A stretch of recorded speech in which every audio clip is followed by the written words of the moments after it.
Today is Friday, September 23rd, 2022, 9 a.m. This is a meeting of the Acushnet Board of Selectmen. Is there a motion to call the meeting to order? So moved.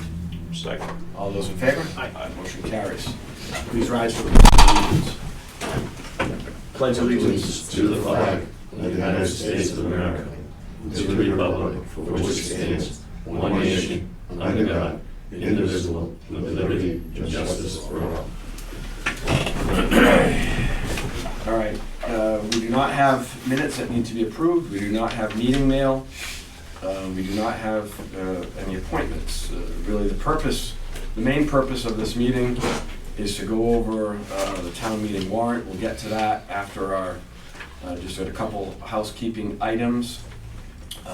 First item is our snowplower driver rates.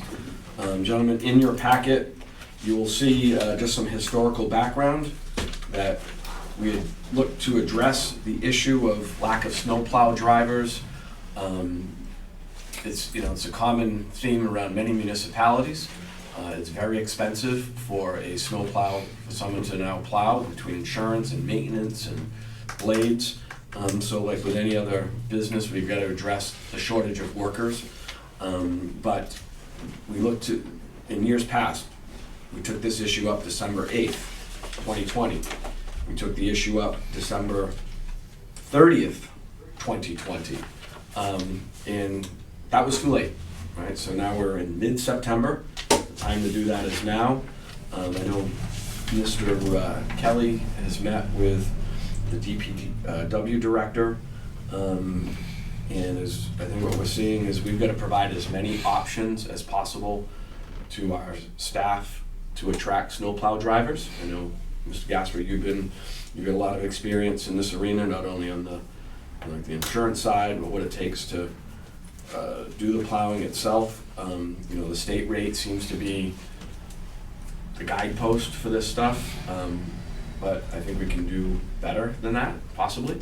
Again, just to make it as attractive as possible. Ideally, we get town people, town taxpayers, who are carrying out that function for us. So if we're paying a little bit more than the state rate, so be it. We're putting it in the pockets of town people, which I think is a good thing. So gentlemen, I open it up for discussion. Any thoughts there on how we might want to do this? I think you provided a pretty good explanation, Selectman Warner. I think you just put something out to the DPW staff, so when they're in discussions, they can mull it over, Mr. Menard and Ms. Silva. Okay. Maybe $5 above state rate. I know we keep going above state rate, but that's what it takes to attract people. That's what it's gonna take. Fuel costs are up, all expenses are up across the board. Okay. And maybe at the end of the year, somebody who's been with us for the season, with good attendance and not missing snowstorms if we get them. Maybe perhaps we could do $1,000 sign-on bonus. Okay. Not a sign-on bonus, but a year-end bonus for Right. good attendance, some flexibility like that. Right. Mr. Hinkle? I agree. Also, should definitely look into broadening the size of the plows that can be used. Make sure smaller than 9-foot blades are in there. Okay. I think that'll help draw some more people. Not a lot of residents have 9 or 10-foot plows, so Okay. I think opening up the options and giving them a chance to do something they weren't allowed to do by state rules before. So, Might be Mr. good. Kelly? Any input? I would suggest that you give the staff the option of $10 above state rate, maybe with the bonus versus $5 and with the bonus, that type of thing. So like two options, right? Just a flat $10 over state rate with no end of year bonus, right? Or $5 above state rate with end of year bonus for perfect attendance. So they've got two options, and then, you know, they can figure out what's best and what might be the most attractive. And 5, give or take, because I think if it's state rate is 103.92, which is 104, then Sorry. maybe you want to do $6 just to get a round figure, so it's easy to keep track of. I threw all options at it, Yeah, and I mean, if the conversation wants to go, we talked about the $5 an hour above with a $1,000 year-end bonus for perfect attendance. If we wanna say $10 an hour over state rate, if that's what Dan and Kathy thinks what's gonna really attract people with no end-of-year bonus, then let's put all those options on the table. Okay. And is there a motion to then approve a $5 above state rate with a $1,000 end-of-year bonus and With perfect attendance. with perfect attendance, and also a $10 rate without the perfect attendance bonus, and then also make sure that, let's do that first. Is there a motion to approve that? So moved. Second. All those in favor? Aye. Motion carries. Just doesn't need a motion, but I would ask the team to work on some, Mr. Hinckley, you're really good with the social media, come up with like a marketing, something that we can put out on Facebook that we can do to attract drivers, Certainly. get that out there now, Mhm. and we'll see what we come up with. Sounds like fun. And, Mr. Chairman, I assume that the board then is saying that anything that's on top of the state rate is capped at $10. Yes. That is correct. Yes. $10 over state rate without the year-end bonus, $5 with the year-end bonus, whatever Mr. Menard and Ms. Silva feels after discussing things with snowplow drivers, what would keep them here and not go home to the state. Very good. All right. And to Mr. Hinckley's point, I spoke with Kathy, and it looks like there's a small note on the bottom of this. There's, the minimum blade side is 8 feet. Okay. So I had that discussion with Ms. Silver to make sure that 8 foot, and I said, I think that's important, because there are a lot of people, as Mr. Hinckley noted, that there are a lot of people with 8-foot blades. So I said, if, once we figure out what we're doing, can you make sure that you put the minimum blade size is 8 feet, so most people think that it's 9? Well, the state used to be 9, they have changed to 8. Well, the state does a lot of highways, we don't. All right. Very good. Thank you, gentlemen. I think doing this when we don't have to is the right approach, and, you know, for future years, make this a mental note, a mid-September issue, talk about. Next item, Council on Aging appointment of Mr. Daniel Smith. Heather has submitted his qualifications, great background. It would be a great asset to the Council on Aging. Is there any Motion questions? to appoint. There's a motion to appoint Mr. Daniel Smith. Is there a second? There is second. All those in favor? Aye. Motion carries. All right, next item. Gentlemen, as we know, firefighter Aruda has moved on to another municipality, so there's a gap there. Chief Thomas Farland is recommending Mr. James Gilmet, I believe. Mr. Gilmet is a current paramedic within our fire and EMS department, has experience in 911 EMS, having come to us after spending time with Fall River Fire Department, EMS Division, Berkeley Fire Department, and other agencies. James is also certified to the level of firefighter 1-2 through the Massachusetts Fire Academy and holds several other courses and certifications. James will also become our department's first diver. In the short time that James has been with us on a part-time basis, he has performed exemplary. I don't know Mr. Gilnet, and his qualifications and Mr. Farland, his recommendation, I think speaks volumes. It would be good, as we do like with our police department. I don't want to hold this up, but I think it would be good to have Mr. Gilnet come in, introduce himself to the board, but also to the community. I think it's really important for people to know who's doing what, especially on the public safety side of things. Gentlemen, any questions or concerns? No. happy that it's a plug-and-play employee. All right. Is there a motion Somebody else good for the to, training. is there a motion to appoint Mr. James Gilmet? Make So a moved. Second. There's a motion on the floor. Is there a second? There's a second. All those in favor? Aye. Motion carries. Great. Thank you. All right. Would you like us to bring him in on the 27th, because we're meeting again Yeah. Tuesday? Absolutely. That'd be good. Thank you. All right, Mr. Dakin, if you would approach the podium.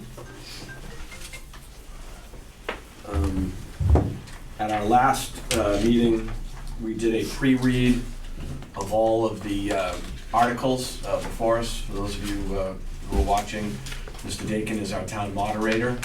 He's put in a great deal of effort about, how he would like to see that meeting go and make it a better experience for the people who are at home, but also, most importantly, the people who are there taking votes. So, Mr. Dakin, maybe you could brief the board and the community of how you envision town meeting going in November, which I think would be, October rather, which would be a good experience for everybody for the big show, which is the annual.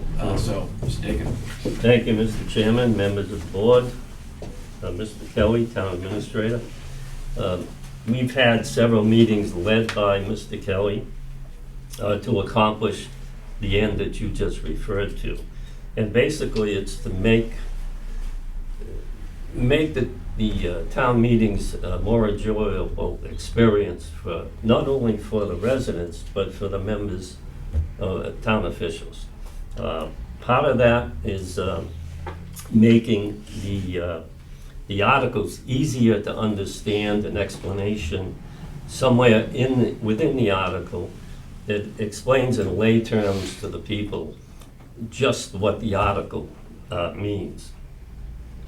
Quite often, I have to read the article several times to understand what it means. And Mr. Kelly has put an explanation at the end of each one that I think is very helpful. I asked the board to consider placing the explanation right after the article is read. That may answer many questions that would arise, rather than have it after the article. For instance, if you look at Article 1, it shows all the unpaid bills.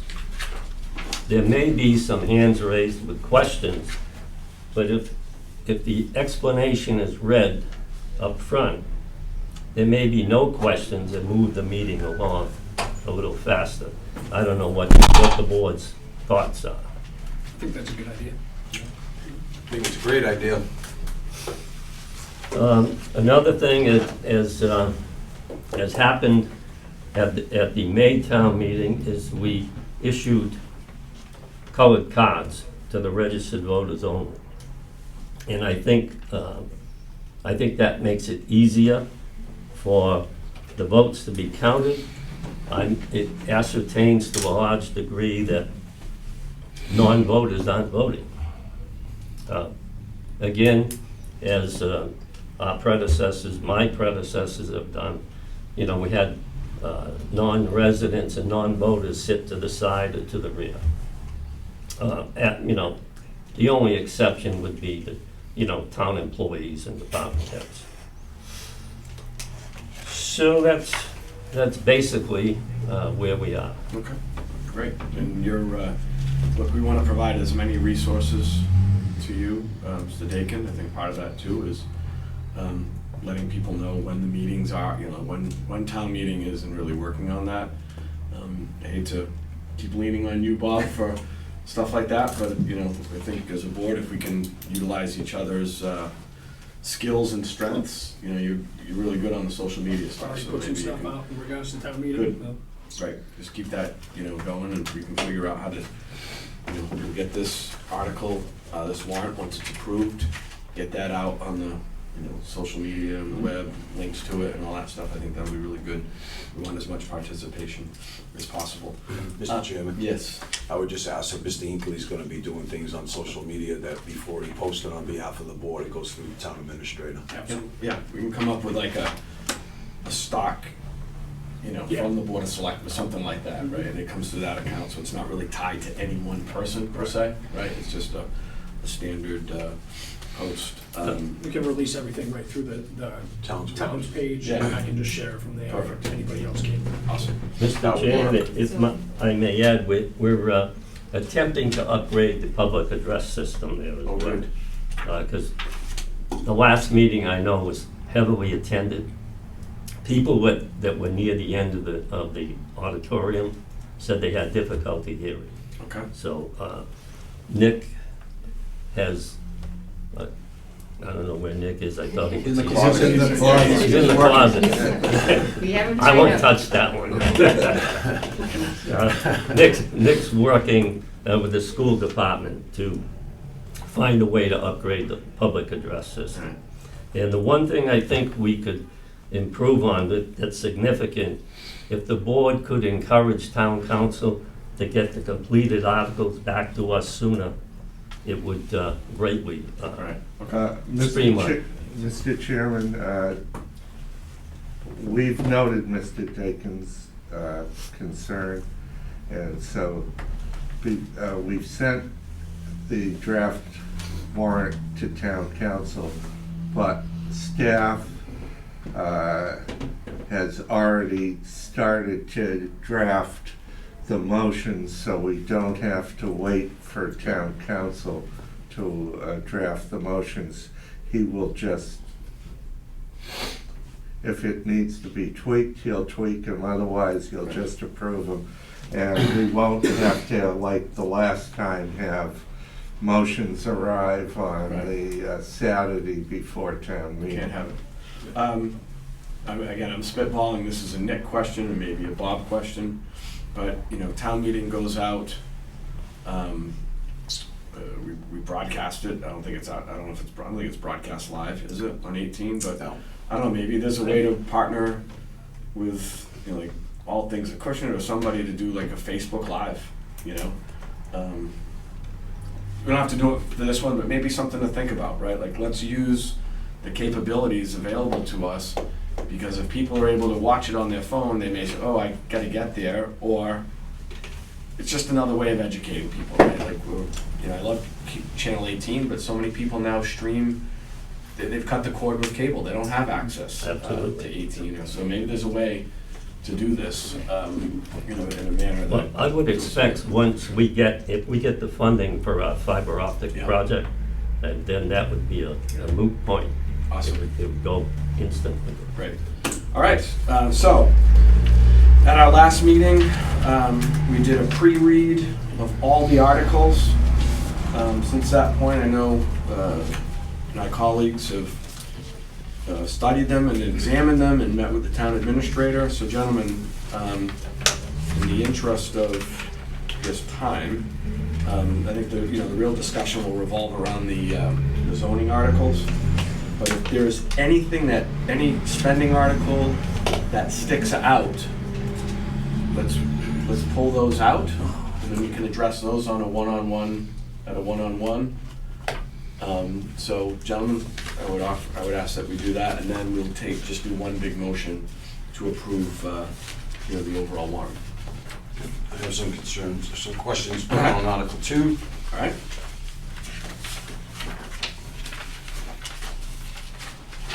Mr. Gasper, the floor is yours. Oh, okay. So my only question is to Mr. Kelly, the turnout gear for the fire department, the amount of $40,000. Why can't that come from EMS reserve receipt account instead of taxation? Or how is that being paid for? Is it former articles or? No, it's it's raise and appropriate, and as I noted in May, we originally, when we did our revenue estimates, we looked at the governor's figures, and now we have the legislative conference committee's figures, and it's approximately $74,000 above what was our original estimate for state aid. And everything in this whole warrant that is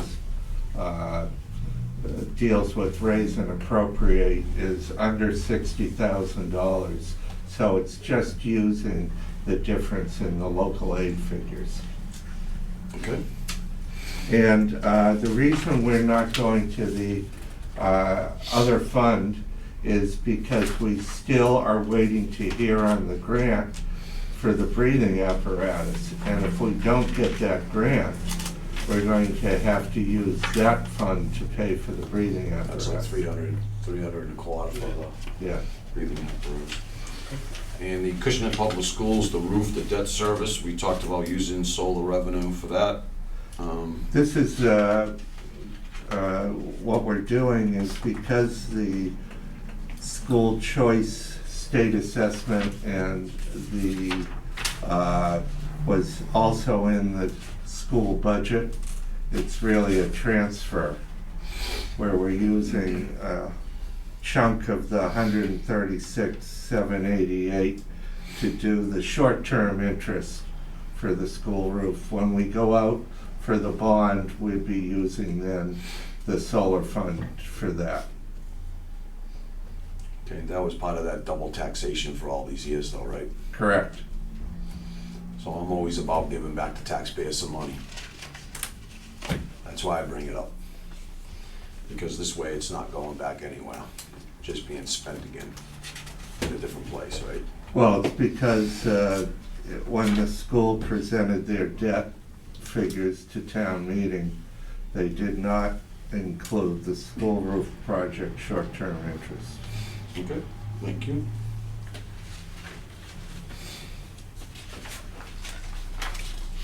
All right. Anything else, gentlemen, as we go through, anything else that you flagged?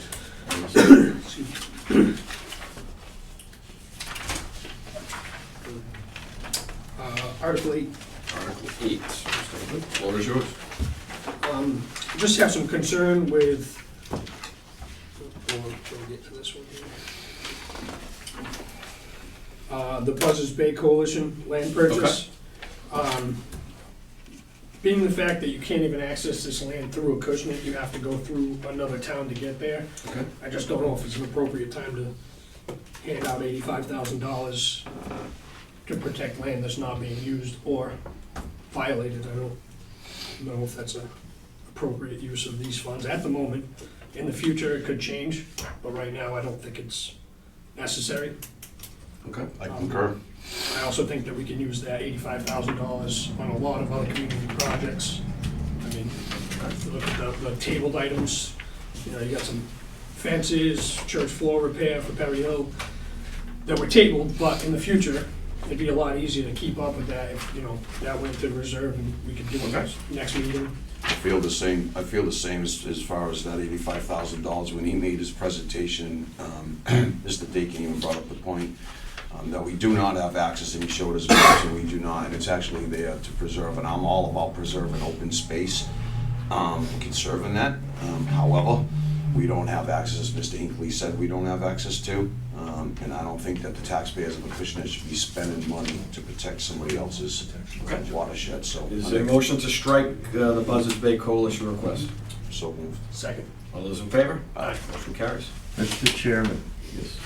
it's my understanding with what's going on with the dealing with the various landowners, it wouldn't have to be done now. If there's a change from Buzzards Bay Coalition, they can bring it forward for the Springtown meeting, Okay. which would probably be a more appropriate time.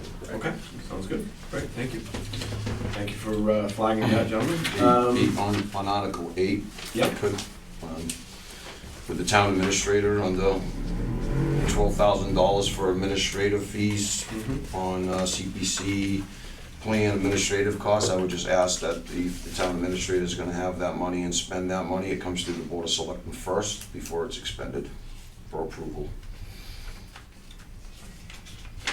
I'm okay with that. Makes sense. I'll make that motion. Mr. Chairman, I think all of the town administrator request, other than the soccer fields irrigation cost overrun, should have that attached. Okay, so that'll be is that just a general motion on all of these? Sure. Or is that, because it's really not article related, it's more of a policy of the board, That is correct. okay? So that the articles could go through, because there is some needs for that. I've had numerous conversations with Mr. Kelly, just make sure that there's some oversight before the spending Okay. takes place, that's all. Sorry? Fair So the motion was made, it was seconded. enough. Okay, all those in favor? Aye. Motion carries, all right? Anything else, gentlemen? From, budgetary or, The only other thing that I'm a little disappointed in is the Acushnet schools. I'm all for that project in that green space area, but it would be nice, and I know it's a little bit late, because town meeting's only, 30 days away. I would just ask anybody who's coming forward for CPC or any kind of funding, when they're labeling it on a project as such, they should come in with some kind of rendition of what it's gonna look like and what the taxpayers are getting for their money. We've done that in the past. I just think it's, it's a better concept for everybody at town meeting, instead of they're probably gonna ask, what is it going for? And we're just Yeah. telling them basketball courts, tennis courts, and some bleachers and things of the like, just kind of give a little photograph of, this is what it looks like now, this is what we envision it looking at after, and everybody's happy, everybody can see it, and actually it would probably draw more support that way. good suggestion, and maybe they can do that between now and town meeting, and, have some handouts or whatever. Mr. Dakin? Mr. Chairman, I would also ask them or anyone to consider, when they come forward with a request for that amount of money, do you have written estimates? Or have you received or solicited competitive bids? Or you're just asking for a bulk amount of money without really having something you can sink your teeth into? Good suggestion, Les. Thank you. Mr. Chairman, And written, then I will say this, though, going through the process of the CPC process, Yeah. like when I was working with on the soccer fields, there is a process for that where you do have to put your best estimates forward as to why you think it's gonna cost that. estimates were available for some of these projects, and the CPC did consider them. You can't go out to bid until you pretty much have an idea of the appropriation and the appropriations approved. So there are estimates, but as you know, in this environment, financial environment, things are going up exponentially. Right. I think, to Mr. Dakin's point, right, there is a process, and I think the proponents of these things, in years past, do their best to drill down and provide that information. It's not just like, it's more back of the envelope than ballpark, right? But thank you, I think that's a good point. Anything else, gentlemen?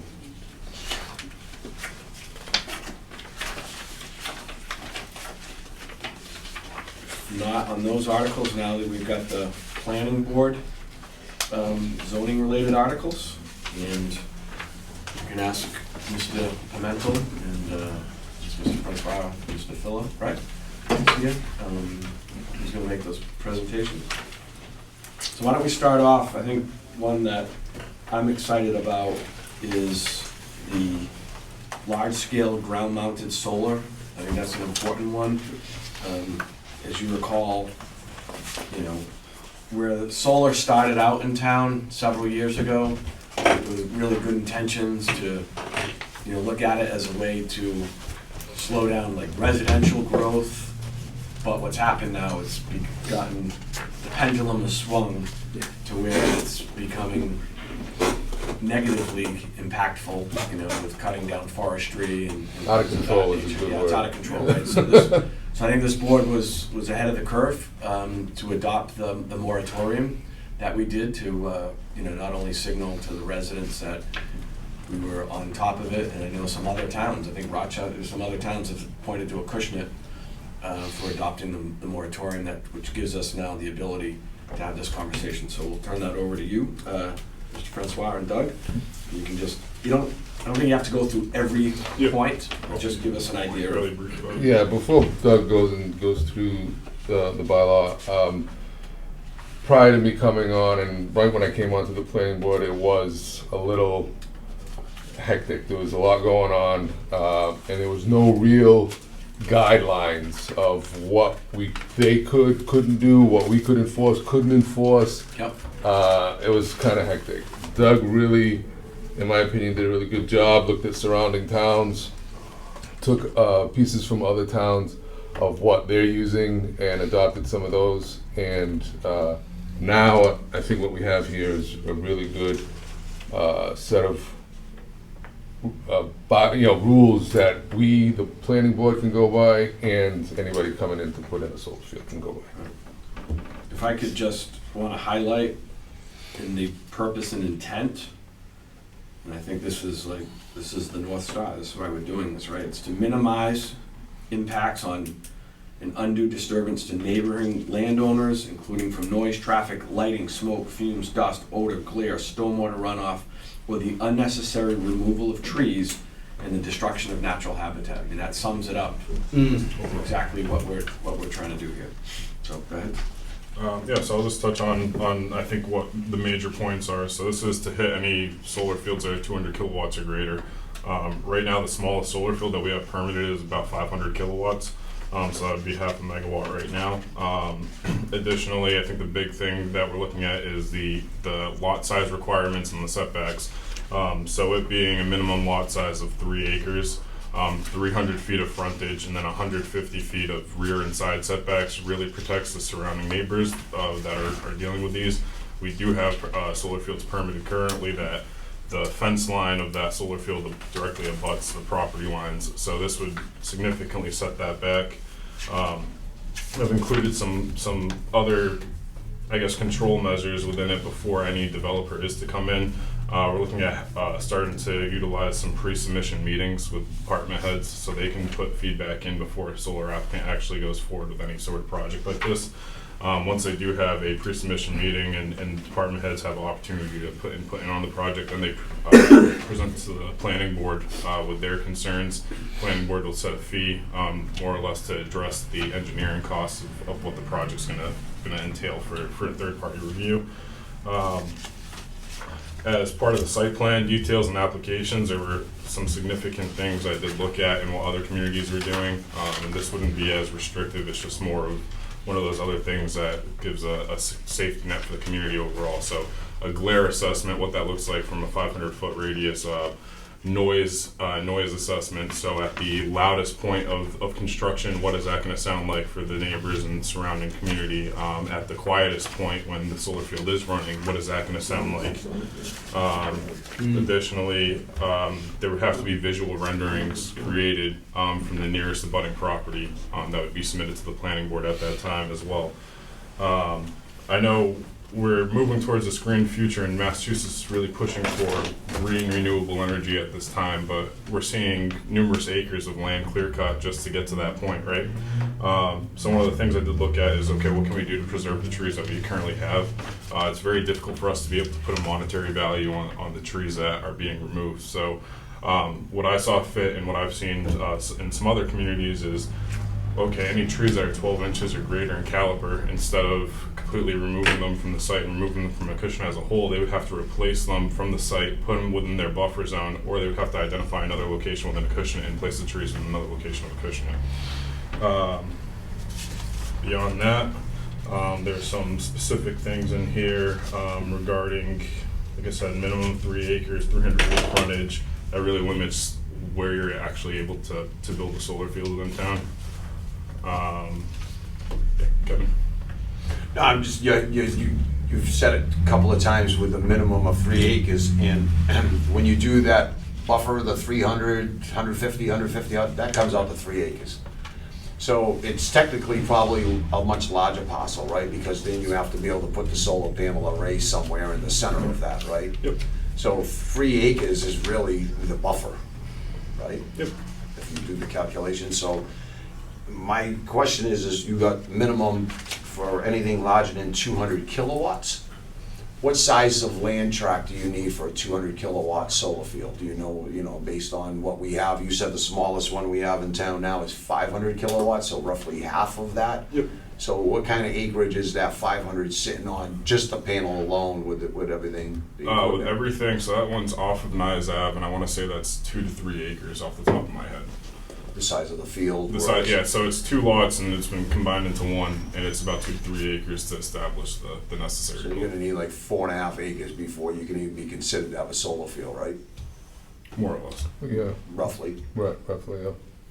That's pretty good compared to what's Oh, happening now. absolutely. Without a yes, doubt. yes. It almost doubles. And I really appreciate the tree cutting thing. I think a lot of people in this community are very concerned about wildlife, and just blowing out forestry.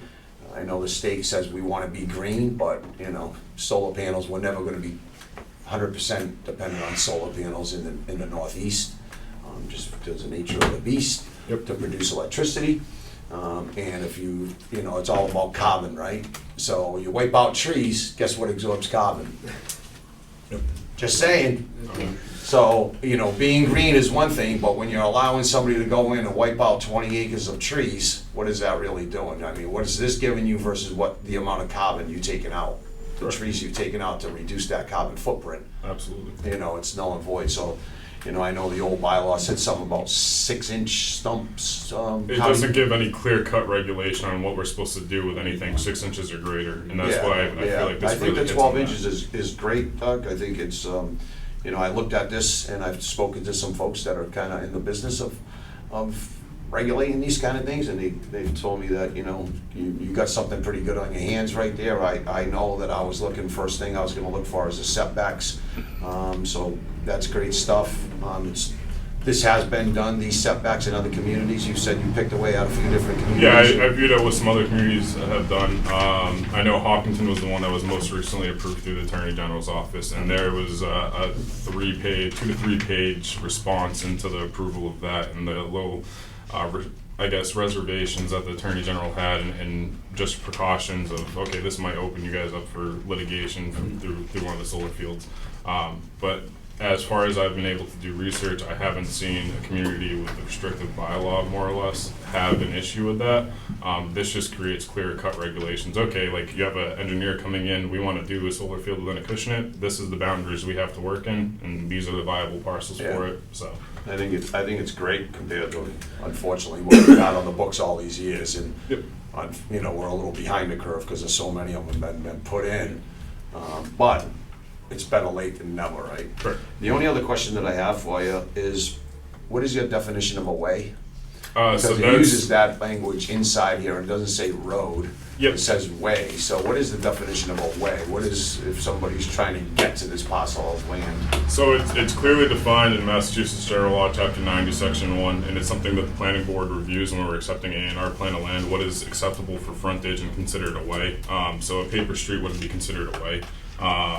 What we're looking at is a private road, publicly accepted ways, things along that nature. I know we've had some discussion about ancient ways and what that looks like and being considered frontage, and we have had opinions rendered from town council on that. So it'd be something that would fall under that purview of the law. So the so-called ancient ways, that's a way for a solar farm to get into that land? There would be specific things that they would have to go through to prove that it's an ancient way. It's not a clear-cut definition, more or less, or clear-cut. I actually know somebody who just did something with an ancient. But anyways, I think it's great stuff. It's definitely a great starting point, so thank you very much for putting this out there. And I think, not to interrupt, I think this, so we did have the 180-day moratorium. We can't really go back and double dip on that from what I've heard from town council. We put 180 days in, at least if we adopt this at town meeting, and we see that there are revisions that need to be made, we can come back in the spring and make the revisions that we need to make. absolutely, we can always improve upon it later on down the road. But again, thank you for getting this in place. And real quick, one thing you didn't touch on is the decommissioning. 20 years from now, when these things are dead and they're not working, there's standards in place, monies or sureties that are gonna be put in 20 years earlier to make sure 20 years later, there's enough money in there to decommission the site. So when these people sell off and, 20 years later, 5 other people have owned it, there's money in place to put it back the way it was before it started. Well, we did decommissioning policy way back in the day, and I know that the ones that were done by the previous planner were very insufficient compared to the size of solar fields, right? Yep. It's kind of embarrassing what was being done prior. So again, I'll commend you on that. I know that I've talked to you, Doug, on some different things in the lack of funding that we've had on decommissioning. Because it's basically whatever the cost is to install it, really has to be the cost to uninstall it, right?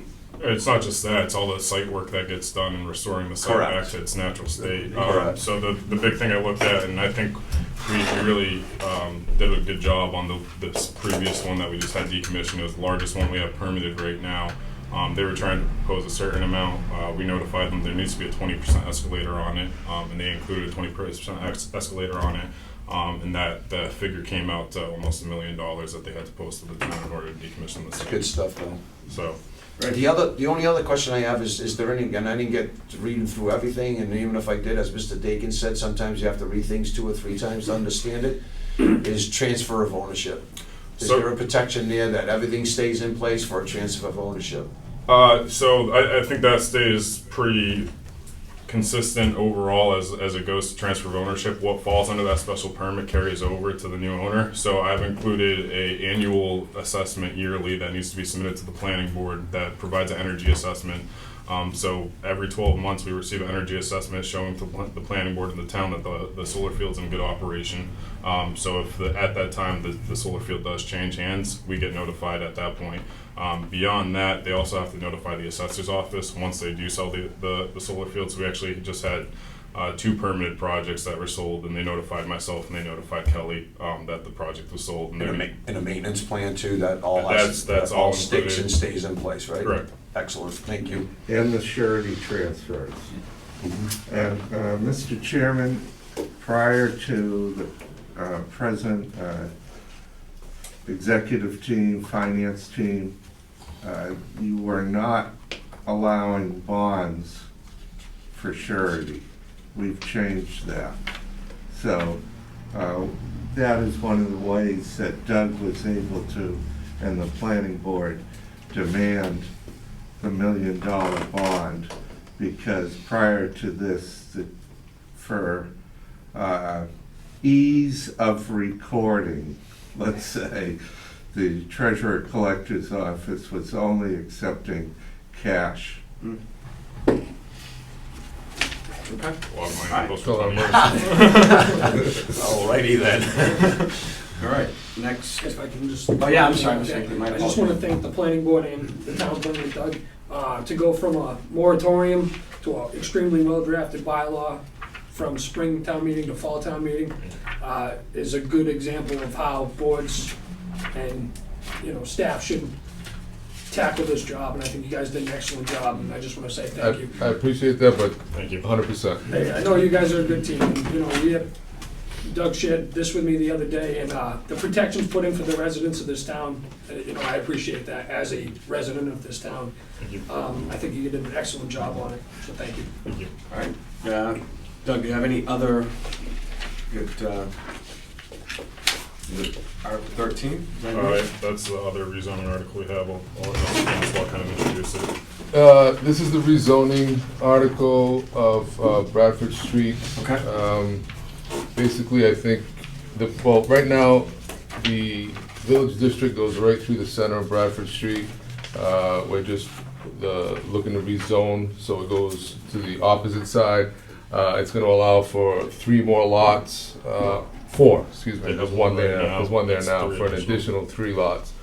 And due to the fact that it is connected to sewer and water, makes it that much easier. But I'll let Doug go into the details. Yeah, so I think the big reason the residential village district was created because homes there had water and sewer connection points. At this point, Bradford Street has met that requirement of having water and sewer connection points. So given that piece of information, I think we're looking to add, there's currently 1 buildable lot, but this would create 4 buildable lots out of the total. And this was an article that was tabled at last town meeting. And I think one of the big misunderstandings was said, and this was my mistake from a planning standpoint, having the inclusion of 10 to 13 buildable lots, and I essentially got that from taking the total land area, dividing it by what the lot size requirements 10,000 are. square feet. in order to be able to develop lot 534, that would have to go through the complete subdivision process. There are many different things that would need to be included in that in order to have any other future development there. Really, we're looking at 4 lots that would be on the other side of Bradford Street. There's 3 homes that have been built on Bradford Street at this point. And in my opinion, is to rectify a lot of the zoning issues that we're having, or some of the zoning issues that we're having, just make it a little clearer. And I did hear some concerns about Pembroke Ave, and how Pembroke Ave is a narrow road. However, we do have a lot of narrow streets within town. And I believe the addition of 4 house lots to Bradford Street with an access point at Pembroke Ave would not be too impactful on the neighborhood. It's more to maintain the same characteristics of what the residential village district already has. And overall trying to protect the community from something else coming in that would kind of limit our control. All right. Great. These are your only 2 articles, correct? Yes. From your department? Can I just Gentlemen? ask a quick question? Yeah, of course, I'm sorry. Just to clarify, I've had a couple people talk about contamination on Yep. those lots. Proper mitigation being done? Yep. He's Yeah, so there's I believe a LSP that's been hired by the one of the property owners out there. The other side is a private property owner. I don't know about contamination on her property. So there's been an LSP that's been hired. Everything's been tracked and documented through Mass DEP. They're doing everything they need to do to be able to mitigate the land. I think part of that is being able to allow for the 4 houses so they can recuperate some of their investment to clean up the land to residential standards. And yeah, that's what it would look like moving forward. I mean, and like I said, it's realistically to prevent something else happening and take the control out of the residents' hands and out of the town's hands for what type of development could occur out there. So. Okay, right. Gentlemen, I guess the motion to approve the 2 articles submitted by the planning department. We're just gonna do the whole warrant. Yeah, but I think just to get some, we can do it at the end, you know, the ones that have made the cut, like for instance, you know, we amended the CPC one, right? So we can do one big motion at the end, but I just think to give them, you know, some clarity here. It would be a motion to advance articles 12 and 13. 12 and 13.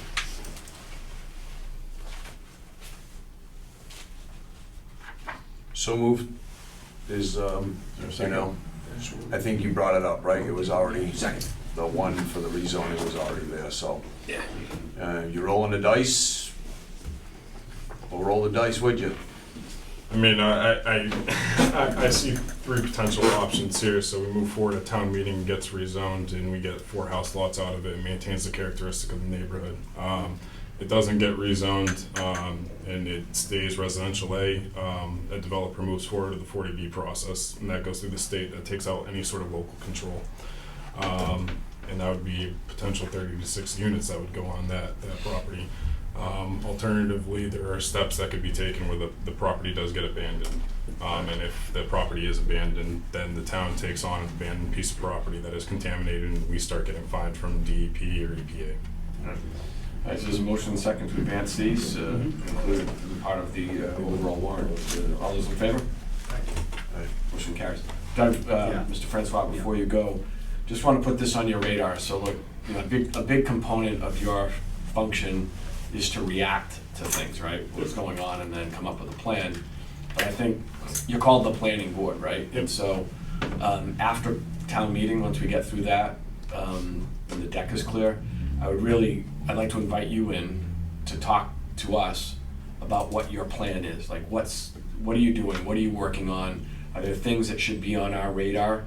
Because I really would hate to miss out on opportunities to improve our community, because I think we've been in such a reactionary mode that with, you know, the T, with you know, commuter rail and advancements, you know, we've got needs. You know, we got an aging population, housing prices are rising, and we have people who want to live in Acushnet. I mean, I've got a neighbor who's selling their home. They've been here for 30 years, and they want to go to a condo, or they want to go somewhere else, and they're bummed out that they're not living in Acushnet, right? And so I think we just there's a whole host of things that we can do as a community, and it starts with a conversation. And so After town meeting, we'd love to have you guys come in and let's talk about what the next 5 or 10 years looks like in this town. Absolutely.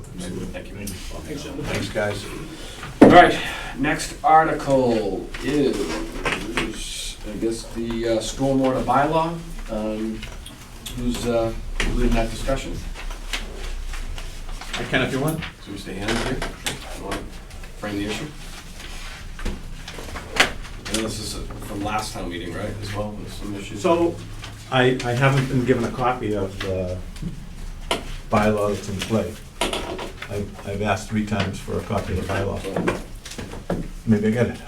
Thank you, Lisa. Who submitted this, just so I, This was submitted by Julie. This goes way back to when Julie was here. yeah, but just for this town meeting? Like, So why- we didn't submit this. I think this was tabled at Springtown meeting, so it Okay. came back on its own. Is that how it works? All right. No. Okay, well, it came back on its Nothing comes own. back on its own. Yeah. But We didn't resubmit this. Okay, I'm sorry, Pat. The Stormwater Authority did not resubmit this. okay, Well, if it hasn't- Interesting. If it hasn't been resubmitted, right. So, Wasn't there an email coming in asking for it? From Concom? Is he on? Yes, I believe so. From Concom, or? Bring my phone. so, we could, I thought I was wrong once, but it might have been mistaken. well, As far as I know, this is what was presented at Springtown Yeah, meeting that okay. got tabled. Mr. Gasper? All right, I think so, this is a major, and Pat can speak much more intelligently on it than I can, but stormwater management, our MS4 permitting is mandated by DEP and EPA, is that correct? EPA and overseen by DEP in an agreement. So, and this is just another mandate by the state, saying, this is what you're gonna do in your town or city. You have no choice in it, here's the rules and regs, and every so often, which unfortunately it seems like it's every other year nowadays, they're providing updates. Every year. So MS4 permitting. It's not pretty. There's probably gonna be a lot of costs coming from the municipal side, not just from the taxpayers that are doing projects. Everybody thinks just is this something that's happening to people who are trying to do business in the town, but it's actually, we have our own MS4 permit that we have to comply with, correct? So actually, we have a NIPD's permit with EPA under MS4. And as part of our NIPD's permit, we have to enforce regulations that EPA wants against residents, contractors, builders, developers, all of that. So it's part of our compliance with our NIPD's permit to do these things. So it's really our permit that we're reporting on and doing all of that. And we're putting in place regulations that EPA requires to manage water they deliver to our stormwater system and to our rivers and streams.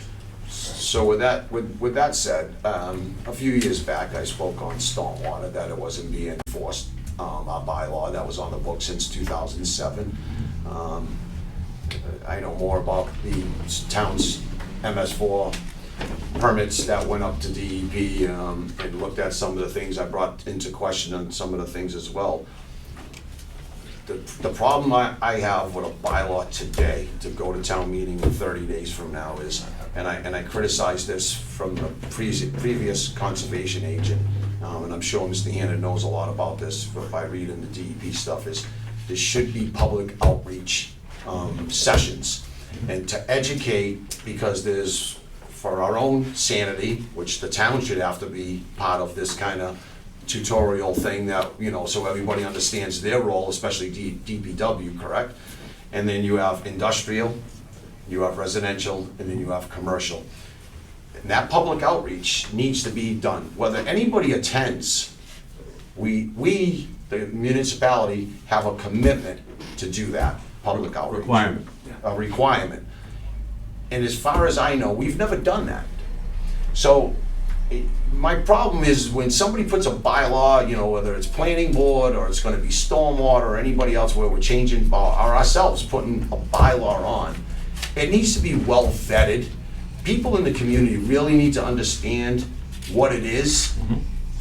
And that's my opposition to doing something today on this stormwater bylaw, I guess it's an amendment, is that we haven't had any of that taking place. And this is a major amendment. Right. So this is a whole redo of the stormwater bylaw. The stormwater bylaw you passed in 2007, like you said, was with a gun to your head.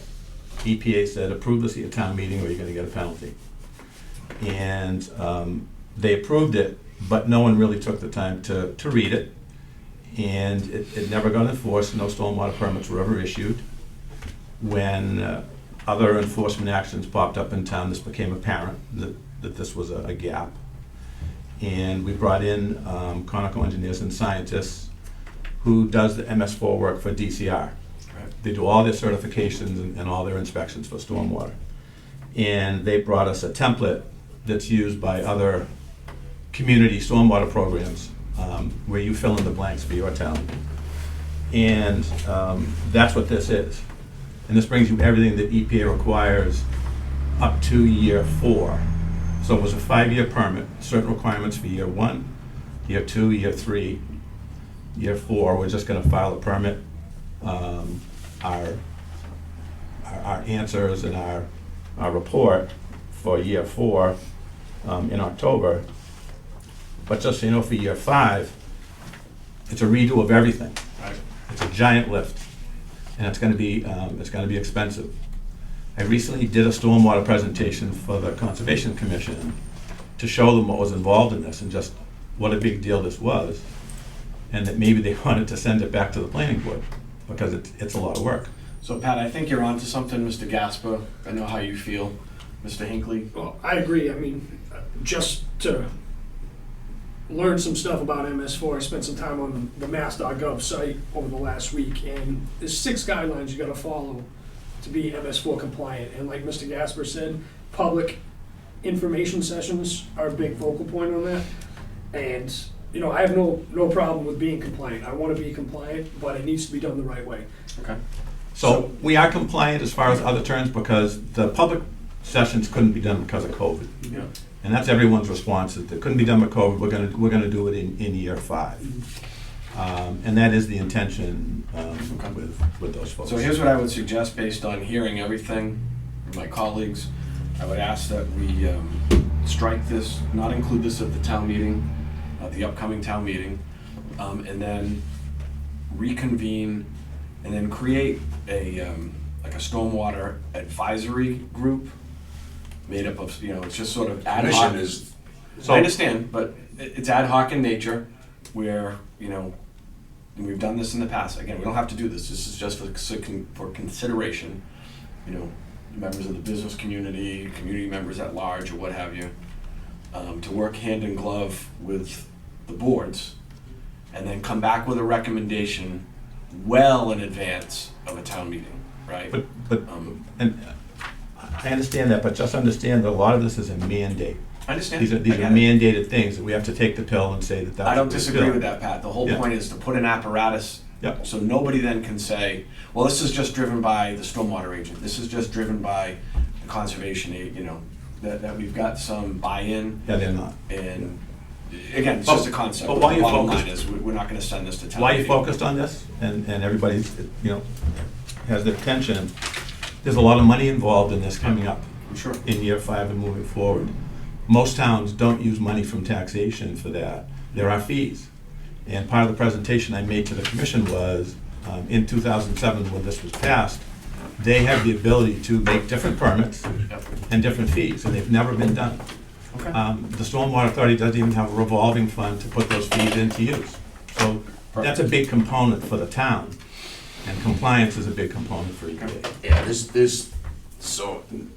You won't get- you That's won't- why we're here today, is to talk about things, right? And not the rubber stamp things, but this public outreach, when it specifies that, and I've been watching it and reading it, and never seen anything done. Again, it doesn't really matter if it's with the conservation and yourself doing that public outreach, as long as nobody can come to the next town meeting or future town meetings and say, but you never told us. So it doesn't matter to me whether that room is empty or not, as long as we fulfill the commitment of the public outreach communications aspect of it. And we say we have done it, and we document that date that we done it. Nobody can come back and say, we didn't tell you so. And we've talked to DPW about sending out notifications with water bills to save some money and put something in with Okay, that. Let's do this. All right, so is there a motion to strike Article 14 and not include it in the warrant? So moved. Article what? 14, proposed Article 14, that's the stormwater bylaw. And just so you know, that Mine was, says, Second, Pat, we gotta- mine says 26. That was the first draft. First draft. Okay, so what is, whatever. Article 14. 14. So moved. Like, we have a motion. Second. Wait a second. All those in favor? Aye. Motion carries. Okay, that will not go forward. Sorry, Pat, So- we're just in the middle yeah, of the motion. I'm sorry. So the idea in our report now for October would be to say that the board had a concern about public outreach wasn't done, all these things weren't up done. It'll be put on for spring town meeting, outreach will be done in the winter, and we'll get it done. That doesn't leave us in line for any penalty with EPA or anything. Lots of towns Right. say, we didn't get this done, we're gonna get it done for the next report. Of course. So when Mr. Hannon said back in 2007, the gun was put to our head or we were gonna get fined, that actually is what struck a nerve in 2019 with me, because I engaged with the Department of Environmental Protection to see if that was the real threat, and we were just being told that that was. And that, I still have those emails from that woman from DEP, and she said it is absolutely true. You can be fined up to $100,000 if you don't adopt this, and that's what blew the trigger right off the top of my head, is that's not where we should be as a municipality, where we're being threatened by state government, DEP agencies, saying this is what's gonna happen if you don't adopt a bylaw, and then we're just throwing crap at the people, the citizens of Acushnet, and nobody knows what the hell is going on. We can't blink. All right, thank you, Pat. All right, Good seeing thank you. you. Thank you. All right, so Thanks, Lisa. we've gone through town meeting articles, not once, but twice. We've made some revisions, Mr. Dakin. And so what I would need from the board is to accept, To close the to close the warrant. And just by way of, we struck the stormwater bylaw and we tweaked the CPC articles to strike the Buzzards Bay Coalition. So is there a motion to close the warrant? So move. Second. All those in favor? Aye. Motion carries. Great, thank you for your work, gentlemen. Next on the agenda is we have an executive session. We need a motion to approve. We just did, right? So we needed a motion to Close close the it. Now warrant. we closed it. You closed it. The warrant will come for approval on Tuesday. We will do all the changes, Hey, boss. and we will take care of Mr. Dakin's editorial. Right, okay. So we And have, we will also draft a letter for the board's approval to the citizens of the town. all right, very good. We've got an executive session to conduct strategy and preparation for negotiations with union personnel, or to conduct contract negotiations with union personnel, ASME, DPW, fire, and police. If an open meeting will have a detrimental effect on the bargaining position of the public body, as the chair so declares, and the board will return to public session. Is there a motion to go into executive session? Mr. Chairman? Yes. Mr. Kelly, do we need to return to open session? We're gonna wait until Tuesday. Well, Tuesday will. Okay, so we don't need to return, okay? All right, we will not return into open session. Is there a motion? So moved. Roll call vote, Mr. Hinckley, Yes. Mr. Gasper? Yes. And I'm a yes, we're in executive session. Thank you.